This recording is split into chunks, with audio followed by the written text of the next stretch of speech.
Yo, what's up? It's Jimmy on from Glitchy Thumbs. Today we have character 2.3. We're building it in Buildbox. If you haven't seen the last video, definitely watch it on how I created the character in Blender. Also, I started thinking of the character as a genie, so quite possibly that's something that I might expand upon after the mechanic in this video. Let's check out the mechanic that I built for this character. Let's go. I open up Buildbox, click 3D game, and I drop the FBX for character 2.3, click import. Change the outline from white to black, turn off the shadows, and here's character 2.3, the genie. I clicked into the character and you can see we have 3 animations, but the last one is the correct animation for character 2.3. This one, it kind of looks funky with the head movement like that. But the reason why you see other keyframe animations, even though we only have one idle animation, which is the third one, in Blender, character set number 2 is in one Blender file. I have 2 other characters, including this one in the Blender file. So that's why when I export, you see 3 animations. When I export, there's an option to check and uncheck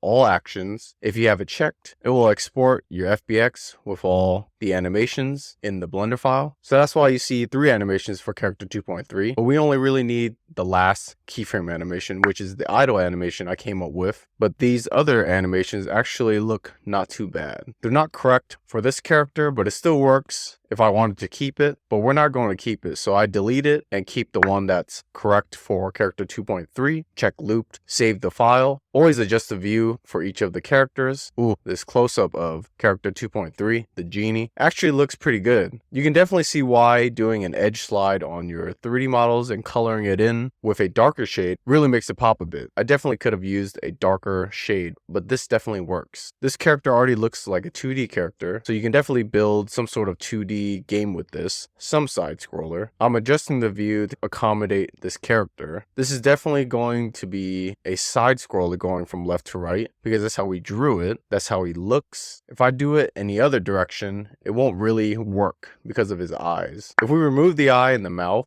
and then have it more towards the middle, as if it was a 3D model, then we can definitely use this character in a 3D space. But for this is the only direction. We can do it for this character and that's completely fine. That's what I had in mind for it anyways. That's definitely something I can always change if I need to. I can definitely see it. I can just mirror the eye in the front to the other side and then just redraw the mouth so that it actually works in a 3D space. Then we can actually use it to move around in any direction. But for this is fine. This is what I mean. If you look at it from this view, you can't really see much of the character, so it doesn't really look too exciting. That's something that I think about, is how does your character look on each direction? Is it really going to pop and be the focal point of your game, or are you going to have other things around it that will most likely be the focal point? Mainly if you have a endless game, there's going to be incoming obstacles, enemies, objects coming into the environment, so you won't really be focused too much on the character other than dodging things. If that's the game you're going to be making, then that really determines how much time you actually spend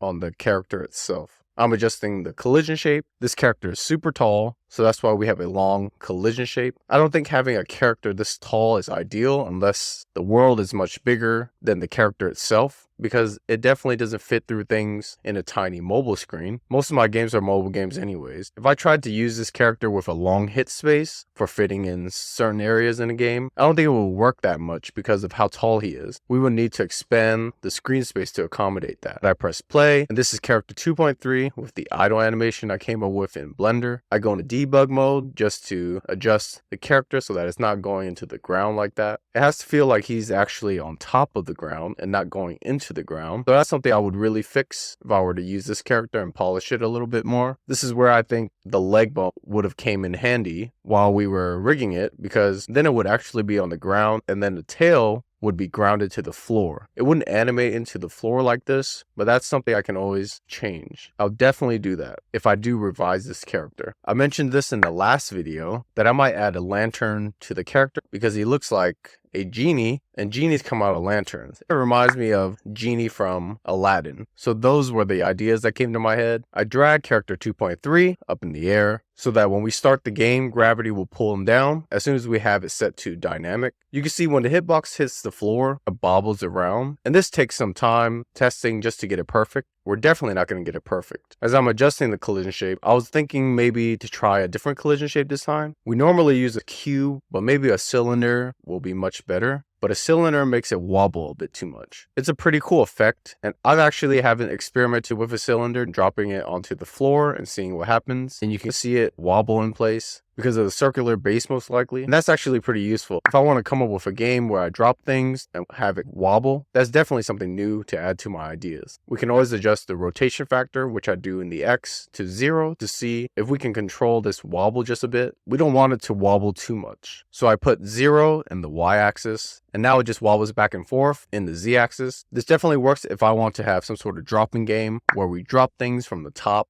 and then when it hits the floor, it will wobble a little bit. So that gives us some sort of 3D effect. So quite possibly, that's something that I've been thinking about for a future game mechanic. If we put 0 in the rotation factor for the Z as well, then we click play just to see how it looks. Having zeros in the rotation factor keeps our character in place, and we can drop them from the top and not worry about the wobble effect. This actually works pretty good. You can see there's like a nice bounce that happens when the character falls down and hits the floor. My bounce is set to 1. So that's how I set up the collision shape for character 2.3. And I click into the character and there's an if collide, and I changed the affected asset to platform because I want to play the animation after character 2.3 collides with the platform. So I set the cube to platform. Now when I press play, character 2.3 hits the floor, does a little bounce, and the animation doesn't play yet. That's because we don't have a cube on the scene, because that's supposed to be our platform. Now remove the grass and add the cube to our platform, scale it, and then press play. Character 2.3 and the platform falls off the screen. So that's not something that's supposed to happen. I always forget to change the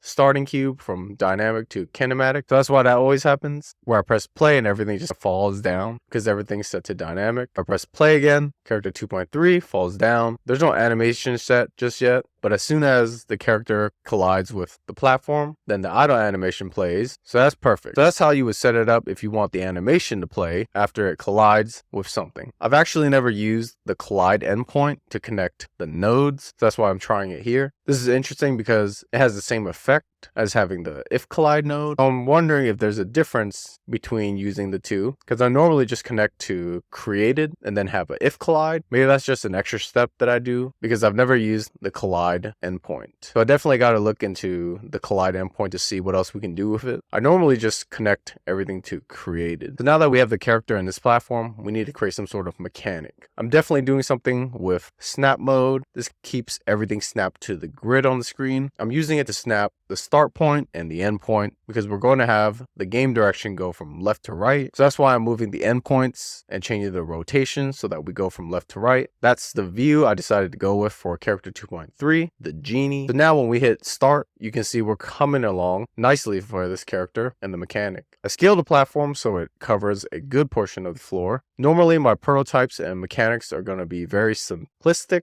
because I try to keep it very simple in the beginning just so I can get an idea across with whatever I'm working on for this character, or I just want to come up with something new for today that's different than the previous mechanics I came up with for my previous characters. So that's what I'm challenging myself to do with all my characters. I'm trying to come up with a different mechanic for each one if I can actually build it in Buildbox. Sometimes I just use the time for each character to learn more about Buildbox and also Blender. So I might be doing various different things. Sometimes I might not build a mechanic, but I'm actually just using Buildbox to showcase all the animations that I'm working on, just because it's easier for me to drag in the FBX, set it all up, and then do a screen recording. So I have the characters on my phone for when I continue to do more research or think about what to expand for each character, then I'll at least have that. So that's kind of my thought process for me right now. It's just taking the time to create characters and then just use them to learn things that I haven't learned before. And there's definitely a lot of little things you got to learn in Buildbox. It's like little hacks that you got to learn to build certain things. That's what makes it fun. You actually have to figure it out with no code just to see what you can actually build with the game engine. And then you just stumble upon different things and realize, oh, that's actually pretty cool for new game mechanics. So that's actually how I keep myself busy, and also to keep myself consistent every day, making sure I wake up, get to the desk, put on some music, and then just go into creative mode, zone out, and then just be in a creative flow. All right, we're gonna need some obstacles to dodge for this game mechanic. So I drop in a sphere, and this is just a simple ball, and I change the color to red to indicate that that's something to avoid. Drop into the scene and add the move node for the sphere and give it a speed of -2 in the x-axis, and and then hit play and then see what happens. The character comes down and we're waiting for this ball, and this huge red ball comes and moves but doesn't kill the character. It's actually pretty cool seeing a huge ball like that covers the screen. Like the genie is very, very tiny and this huge ball is passing by the screen, but that ball can actually be a foot if you think about it. So that's actually a good idea. Maybe character 2.3 is a very, very small genie and he's trying to navigate through walking feet of some sort or through big obstacles. I don't know. That's what I thought of when I saw that big sphere. So that could actually work. Maybe I'll spend some time thinking about it. That'd be something that I might consider. The character actually looks not too bad at this view too. We can definitely do a lot more with the screen space having it this size. And since the character is big enough, you can actually see the features. Even though he's super small and you can't really tell he's a large character now. It looks super small.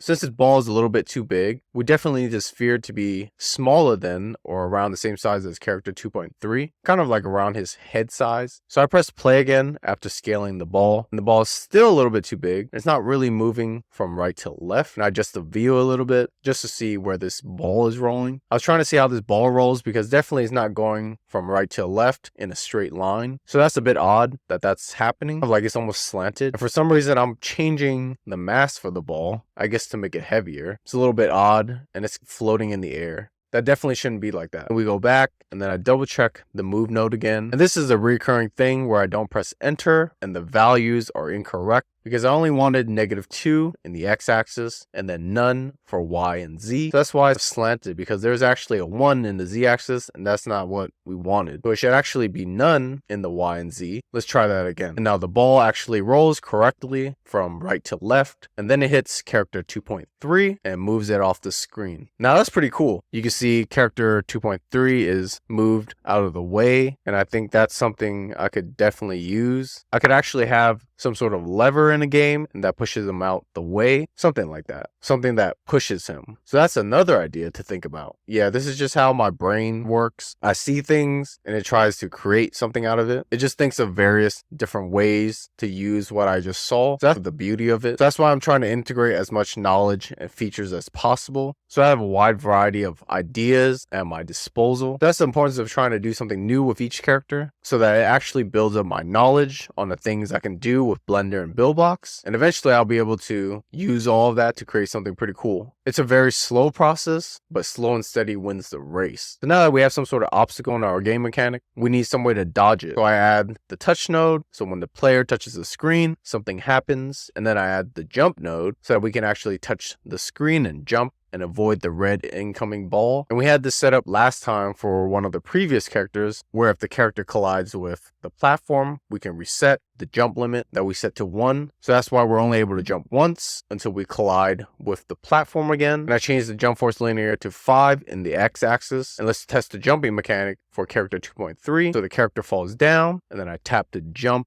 to test the mechanic, and when the red incoming ball comes, I tap to jump over and it kind of hit it. It actually looks like I landed on it. That's why it's like a little bump. But then we land successfully and that jump mechanic seems to work. And we're going to need a defeat node to take us to game over when we collide with the red ball. So I duplicate our if collide since it already has our correct collision shape. That way we don't have to redo it again. Because if you drag it from the sidebar, you'll have to redo the collision shape with the scale and the position and all that again. And that's extra work that you don't need to do. The only thing we need to do is change the affected asset from platform to enemy. And for the sphere, we need to change the collision group to enemy and then organize this a bit. The setup here is if the character collides with the red ball, it's going to be defeated. And we want to play some sort of explosion for the character when this happens. So we use the debris explosion. And this uses one of your objects. So I add another sphere, name it to debris, and change the color to a gray color using the color picker and just putting that over our character. And that gives us the correct same gray color. And back into the character, edit the asset, select the debris you just created. And these are different values you can change to get a different effect for your debris. And we're going to adjust this later after previewing the game mechanic. So now character 2.3 falls down and a mission plays because we collided with the platform and the red ball rolls in and we need to dodge it by tapping the screen to jump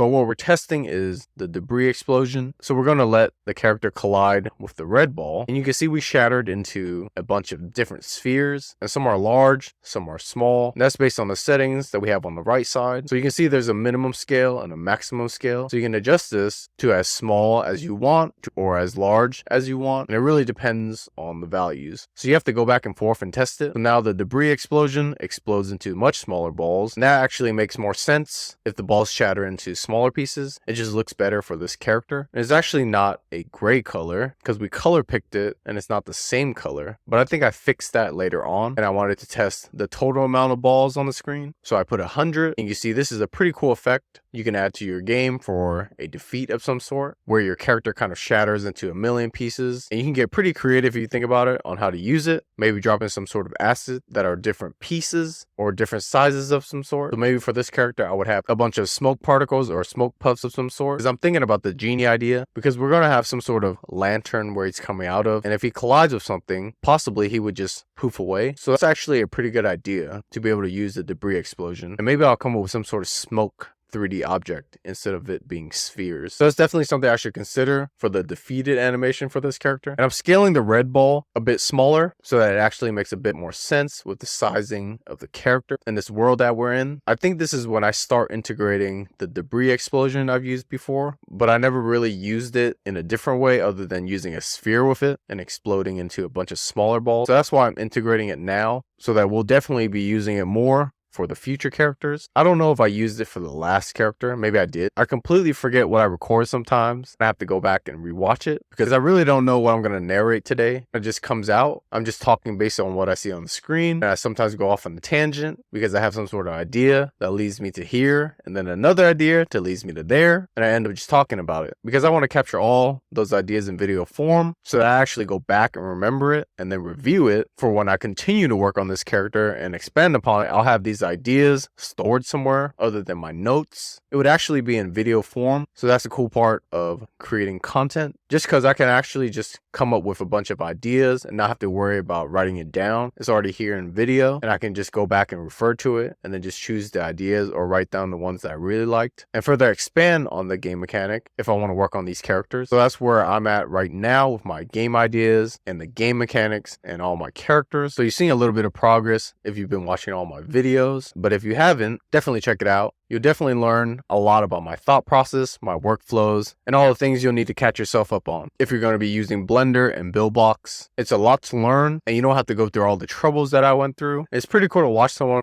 do it from start to finish and then actually come up with your own ideas. So definitely check it out. Let me know what you think. Leave a comment. Hit the like button if you've been enjoying my content, as I've been enjoying making all these videos. So back to the game mechanic. I'm adjusting the view now. We definitely don't want the view to be super small, just something manageable, just something that's visible for the character so that we can see the animation and also his face and then the incoming obstacles so that the player can actually dodge the obstacles. So that's the goal. And I move character 2.3 to the left a little bit more because we want to utilize as much space as possible on the left side because that's where the character is going to be, on the left side for most of the gameplay, and all the incoming objects will be visible on the right side of the screen. So we need to use as much screen real estate as possible within the screen space since this is a mobile game. So you really got to consider that when you think about your games, about the screen size. Most of my games are mobile. It depends if it's going to be a 2D game. It depends if it's going to be a 3D game. How big is your universe that you're creating? So there's a lot of ways to think about it. You got to consider how big of a game you're going to be building. I just think of the most simplest ideas first and then expand when I have something concrete that I like. Because if you think too large of an idea, you end up not actually finishing it. When you actually sit down and try to build it out,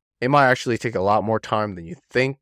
Unless you're super skilled with using something like Buildbox or some sort of other engine, definitely go for it. But if you're just like a beginner, just trying things out, playing around to see if this is something you want to do, something that's just a hobby, something for you to practice because you like creating and making things. Now I would definitely start small and then build up until you get to that potential big idea of yours. And I've always done this. I start with very small ideas because that just makes more sense. Because I really don't know if I'm going to continue working on this character. I just needed to see it in gameplay form just to see what ideas come about it. Because I've already sketched the character and it could have stayed a sketch, but then I wanted to create a 3D model just to to see how that process was. And then with the 3D model, I just decided, hey, let's just rig this and animate it, starting with one animation. And then with that, let's actually just create some sort of gameplay to go along with it. So those are the things that go into my mind. But now that I know how to do all those processes, from sketching the character, creating the 3D model, creating the game mechanic, and I've done it multiple times, now I can actually think about, okay, how do we build a full game out of this? Because I've seen the character in different formats. That's helping my vision. That's helping me think creatively to get to the next game. So that's pretty much been the goal with all of these characters in these character sets, keeping me on track and getting me towards the next game idea. Because I'm looking for my own superstar, which is going to be in character form, of course. Like, who's going to be the next game character that I really like, that I want to expand upon and do more things with, and just create some cool, fun games with that character. And hopefully there'll be sequels, or quite possibly there would just be a whole bunch of characters and I'll just choose one, and based off that,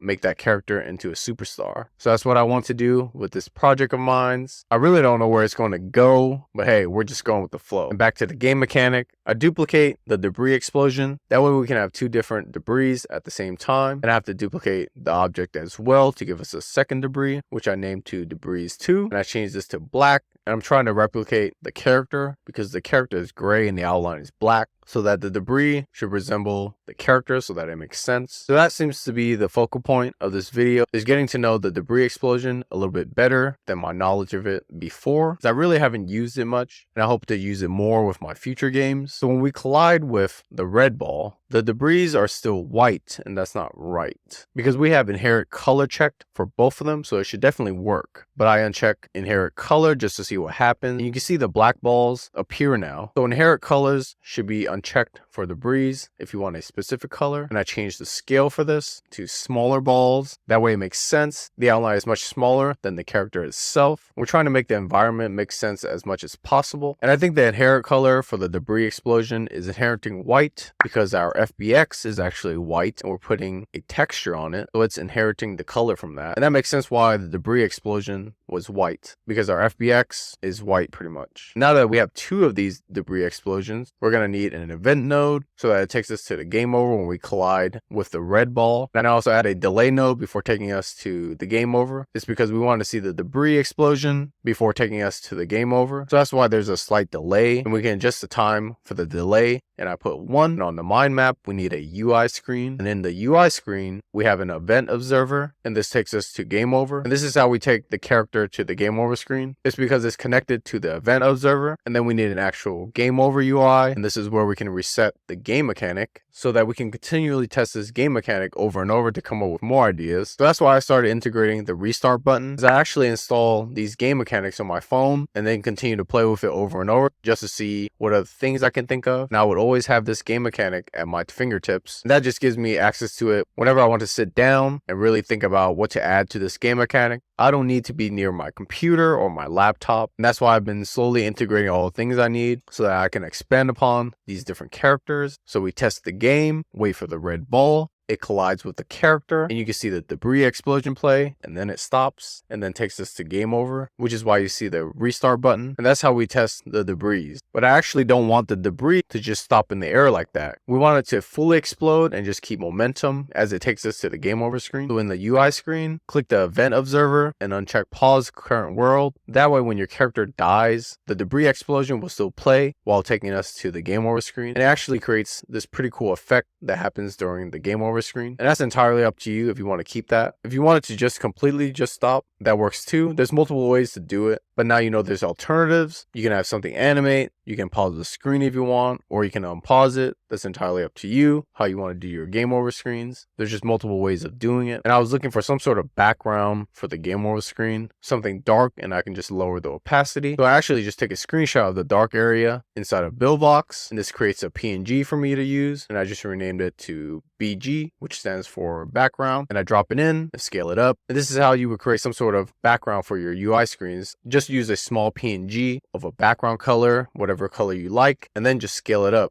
That way it saves space in your Atlas file, unless you have some sort of pattern. Then you actually have to drag in a larger PNG file. For this, I mainly just use simple things. So simple solid color background works. And then I just change the opacity to 0.2 and then just test it out. And you can see when we get to the game over screen, there's some sort of darker tint to show us that we're on a different UI, which is the game over UI. And that's as simple as it gets. I really try not to make things complex unless I want to challenge myself to figure it out. But sometimes it's better to keep it simple. And there's a saying that I've always remembered, just keep it simple, stupid, which is the KISS method. And that's always been ingrained in my brain for every game mechanic that I think about. I just try my best to keep it simple. Don't try to make things more complex than it is because you're just making your life harder. Only do it when you're ready to challenge yourself, because if it's always too easy, then you're not really learning and challenging yourself. And this is a fine line that you determine yourself when you're actually ready, and no one else can force you to do anything. You just have to be consistent and work on it every day until you get better and better by 1%. And that's where my mindset's at when I'm creating these characters, when I'm narrating these videos, when I'm creating these game mechanics. I'm just trying my best to get better by 1% for the day. And I'm perfectly fine with that because it's a new day tomorrow and everything compounds over time. So don't beat yourself up about it. If you're not at this point in your game dev journey, your art journey, or whatever journey you're on, just know that tomorrow's a new day to start again at anything you do. But yeah, that was a good tangent. The new thing I'm adding is the set random color, which just randomizes the color on our sphere. So that way, every time the sphere comes to the screen, it will be a different color. And then we tap the jump because that's how we avoid the incoming obstacles. You can see we have a blue ball coming in and I jump over that to avoid it. And then we have a lighter blue ball that comes in, and then we have a yellow ball, and then we have a cream ball. So that's what the set random color does. So it continually just randomizes the color for your different objects. And this can be super useful for any objects you use. You just have to think creatively on the best ways to use it. And this is just one way to do it. And then we finish, and that's pretty much the mechanic. And to export this, I go to project settings because we always need a bundle ID, and then export to iOS. In xCode, click signing and capabilities, select team, and I add values that correlate to this character. So this one is going to be 2.3. And that adds a new app on my phone so that it doesn't replace my previous characters. Since I want to have all the prototypes on my device, that's the way I've been doing it, and it's quick and easy for me. And under bundle display name, I have character 2.3 to separate the characters by name so I know which app is which. And then I just click play while my device is connected to my iPhone, which is what I use. And while it's running, you can test your game mechanic. This is a screen recording that I recorded on my device so that I could have some sort of reference to this character and the game mechanic that I came up with. So I can actually rewatch the video multiple times if I need to expand upon the idea or just come up with other ideas to expand this game mechanic. So this is the game mechanic for character 2.3. The goal is to tap the screen and jump to avoid the incoming balls. So you have to time your taps depending on how fast the balls move. So that's actually a good idea. I can have different color balls to indicate how fast they move. Like maybe the red ball will move at a much faster rate than a yellow ball or a green ball, and I would change that in the move node. So it's definitely a good idea to consider. But that's the simple mechanic that I came up with. And if you collide with one of these balls, you'll explode into a million pieces. And then now I have the game over screen with the restart button, and I can always reset this game mechanic and play again. So that's the idea that I came up with. And that concludes the video for character 2.3. Building it in Buildbox. Definitely been inching towards my next game by learning various different things like the set random color node, the debris explosion node, and then just adding them all together to come up with this jumping mechanic, which should be considered a new game mechanic considering the use case of this character, because I've been using the jump mechanic in my previous characters, but it was used in a different way. This time I actually had the character stationary and then jumping in place while things were coming at it. So be sure to check out character 2.4, which is going to be our next character, and rewatch all the videos if you haven't already. I would really appreciate it. I've been trying my best to keep myself on track, getting as many characters out as possible, just so that I can learn more about my entire process and just keep pushing and pushing until I get that next game idea. So appreciate your time. Please like and subscribe. It really helps. And I'll see you in the next video. Peace.